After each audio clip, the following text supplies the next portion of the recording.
Halo semuanya, saya Suci Rahayu mencoba untuk mempresentasikan hasil UAS di mata kuliah Manajemen Keuangan Internasional.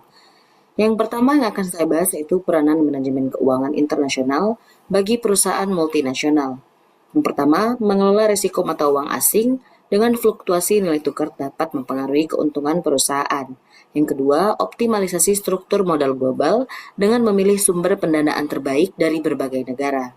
Nah, yang ketiga, strategi investasi internasional dengan diversifikasi investasi di berbagai negara untuk mengurangi resiko.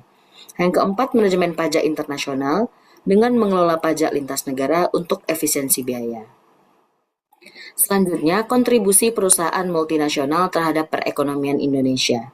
Nah, teradanya investasi asing langsung atau FDI untuk meningkatkan modal dalam negeri dan infrastruktur.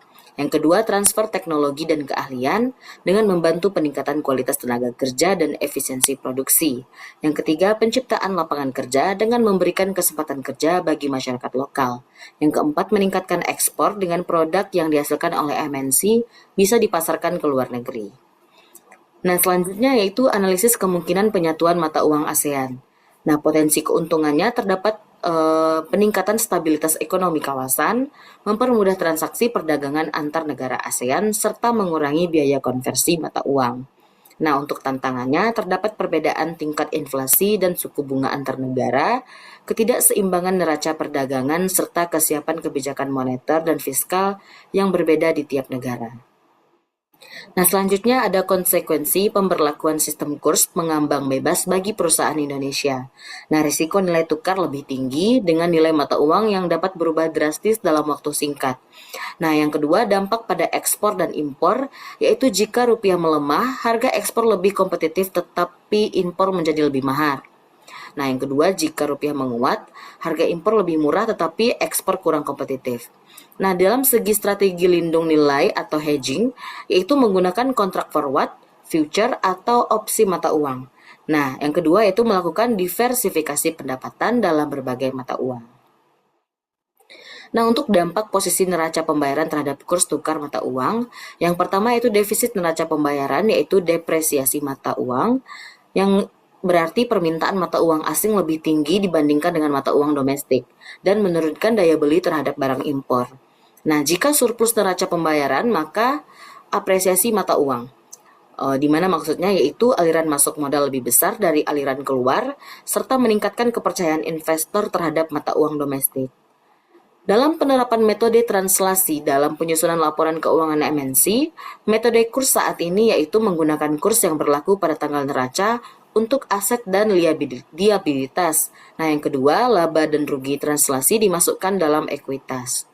Nah, untuk metode temporalnya yaitu menggunakan kurs historis untuk aset tetap dan kurs saat ini untuk aset lancar.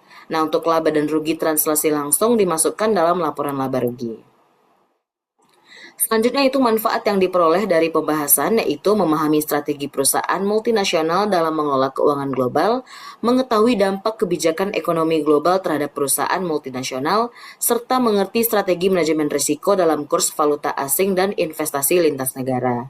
Nah, untuk argumennya sendiri yaitu MNC bisa mendobrak teori keunggulan komparatif dengan teori keunggulan komparatif yang menyatakan bahwa negara harus mengkhususkan produksi pada barang yang paling efektif dan efisien. Nah, untuk MNC tidak selalu mengikuti teori ini karena mereka melakukan produksi lintas negara dengan memanfaatkan efisiensi skala, tenaga kerja yang murah, dan kebijakan pajak yang lebih menguntungkan. Nah, contohnya Apple yang memiliki pusat produksi di Cina meskipun Amerika Serikat unggul dalam teknologi. Nah, serta contoh lainnya yaitu perusahaan farmasi dari Eropa yang berinvestasi di India untuk mengurangi biaya produksi mereka. Selanjutnya proses ekspansi bisnis ke mancanegara. Yang pertama yaitu ekspornya, menjual barang ke luar negeri tanpa harus berinvestasi langsung. Yang kedua lisensi dan waralaba, mengizinkan perusahaan lain menggunakan merek dan proses produksi mereka. Yang ketiga, joint venture, bekerja sama dengan perusahaan lokal untuk mempercepat penetrasi pasar. Yang keempat, investasi langsung asing atau FDI yang mendirikan fasilitas produksi atau cabang di luar negeri, serta akuisisi perusahaan asing yaitu membeli perusahaan yang sudah ada di negara lain untuk memperluas pasar. Nah, untuk sistem mata uang mengambang terkendali dan fluktuasi kurs, kurs mengambang terkendali berarti bank sentral dapat melakukan intervensi jika kurs mengalami volatilitas tinggi. Nah, yang kedua, kondisi yang dapat menyebabkan fluktuasi tinggi yaitu adanya perubahan suku bunga yang drastis, ketidakstabilan politik atau ekonomi, serta perubahan besar dalam neraca perdagangan suatu negara. Nah, selanjutnya, mengapa manajer keuangan dan investor memperhatikan neraca pembayaran?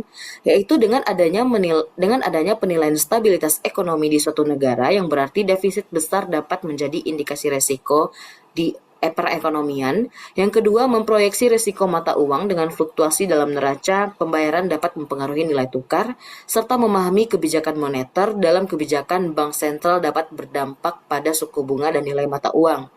Nah, serta yang terakhir menentukan strategi investasi dengan investor yang mencari negara dengan kondisi ekonomi yang stabil untuk menanamkan modalnya. Nah, sekian presentasi saya pada hari ini. Terima kasih atas perhatiannya.